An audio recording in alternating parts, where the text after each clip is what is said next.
What if the greatest obstacle to your team's success isn't their skill, but your own hidden need to control everything?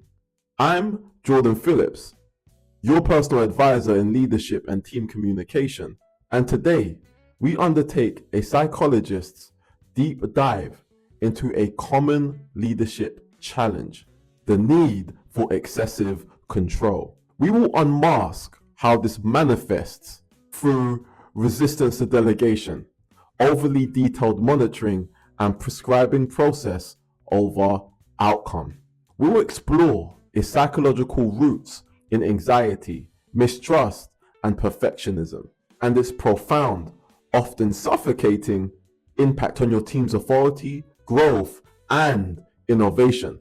Understanding this is key to unlocking your team's true potential by learning to empower, not just direct. The first thing that we're going to explore today is going to be the do-it-myself disease.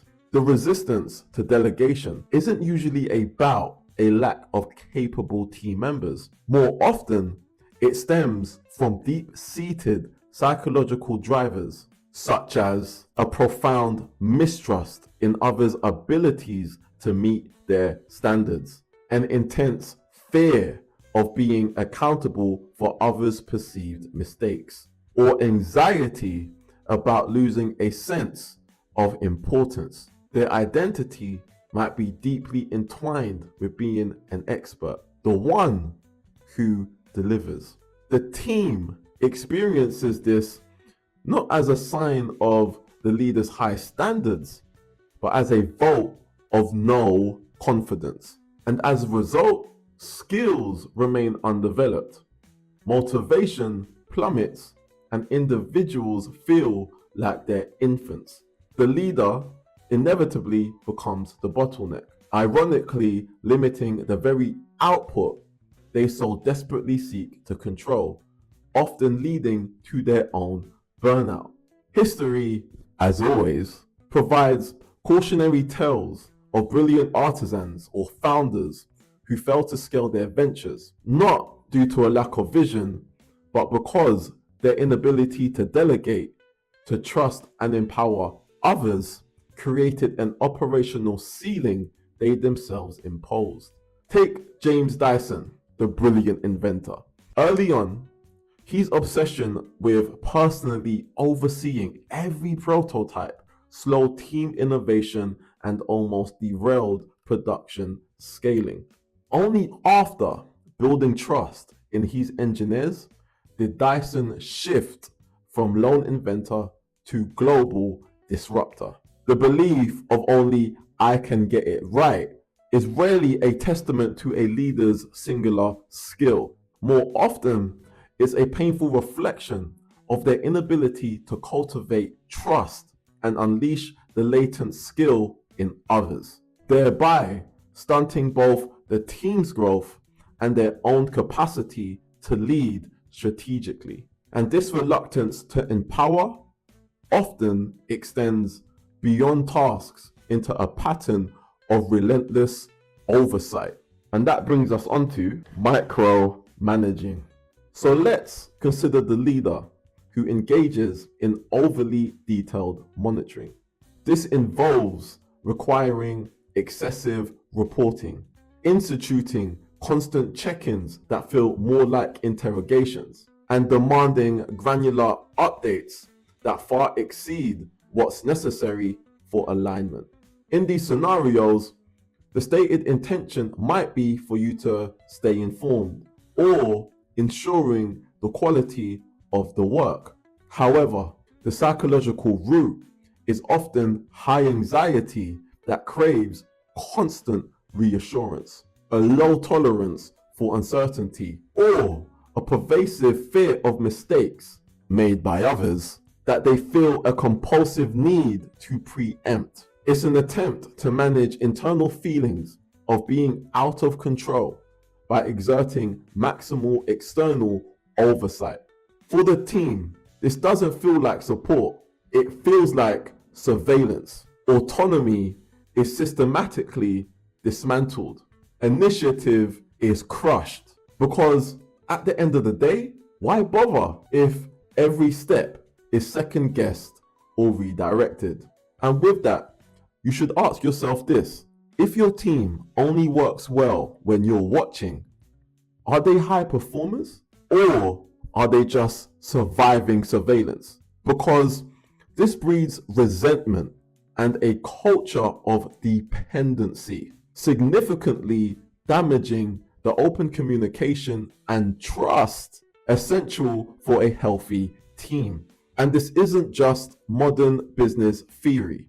During the height of the Cold War, the Soviet Union's obsession with surveillance and control in its space program created an atmosphere of fear and rigidity. While it achieved short-term successes like Sputnik, the culture stifled innovation and openness, ultimately allowing the more adaptive and collaborative US program to surpass it. And if you're finding that your oversight is unintentionally creating communication barriers or eroding trust, you'll find a link in the description below to a free webinar I host, which offers practical frameworks to help rebuild psychological safety and foster empowering dialogue within your team.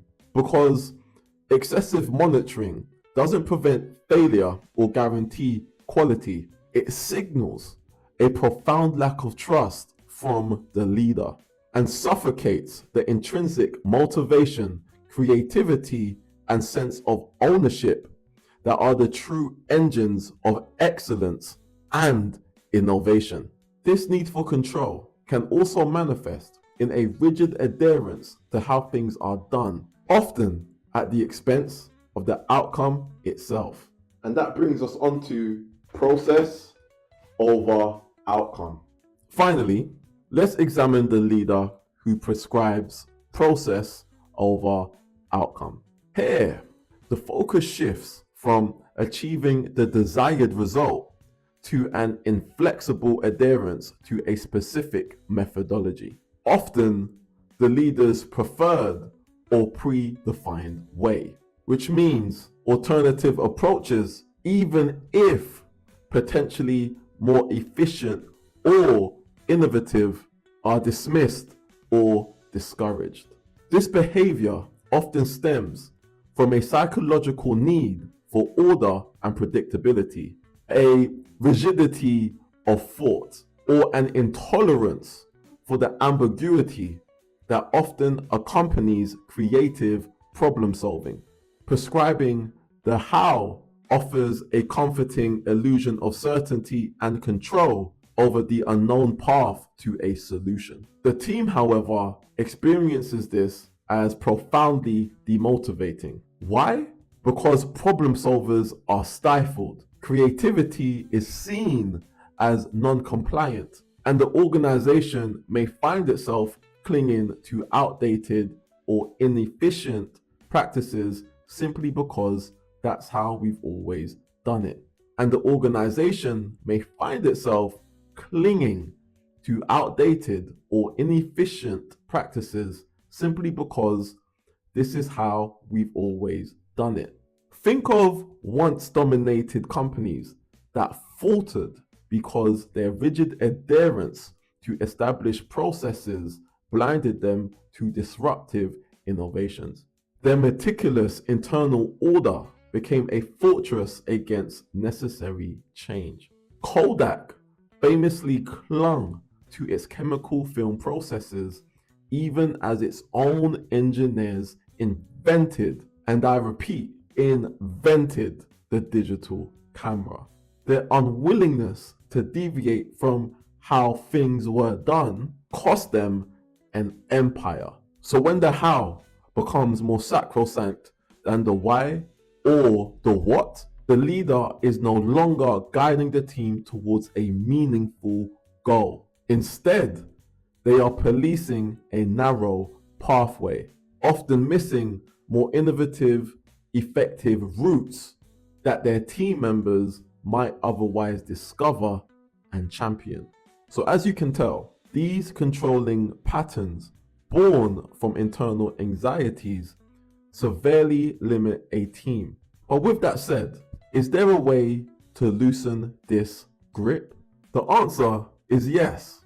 For leaders driven by a need for excessive control, relinquishing that grip can feel profoundly threatening. And it's okay. It's not a weakness. Most control-oriented leaders aren't tyrants. They're anxious perfectionists who care deeply about the outcome. The courage lies not in holding the reins tighter, but in loosening them with wisdom. It often requires a significant psychological shift, moving from seeking security through direct control to finding strength and effectiveness through trust and empowerment. This involves confronting the anxieties that fuel the control, building genuine trust in the team's capabilities, which often means investing in their development, and understanding that true leadership control comes not from micromanaging tasks, but from creating clarity of purpose, fostering capable individuals, and cultivating an environment where autonomous, motivated teams can thrive. The paradox is that by letting go of tight control, a leader often achieves far greater and more sustainable results. So if you've ever read The Kite Runner, think of Amir. His desperate need for redemption and control over his past drove him to micromanage outcomes in his later relationships. Only when he accepted vulnerability and stepped back did he begin to rebuild genuine connection and trust. A transformation many leaders must also face. So in conclusion, excessive control, born from a leader's internal anxieties, ultimately suffocates the talent, innovation, and trust it ostensibly seeks to manage. True leadership strength isn't found in an iron grip, but in the courage to empower, to trust, and to foster the autonomy that allows individuals and teams to truly flourish. To reflect on where you stand, ask yourself, where in my leadership do I confuse control with contribution? When have I overridden a team's members' ownership and why? And finally, what small act of trust can I extend this week and how will I follow through on it? I think we'll wrap things up there. I hope you've enjoyed this video and you have found things that you can take away from this video and apply it to your personal situation. And I look forward to seeing you on the next video. Okay, everyone, see you on the next one. Peace.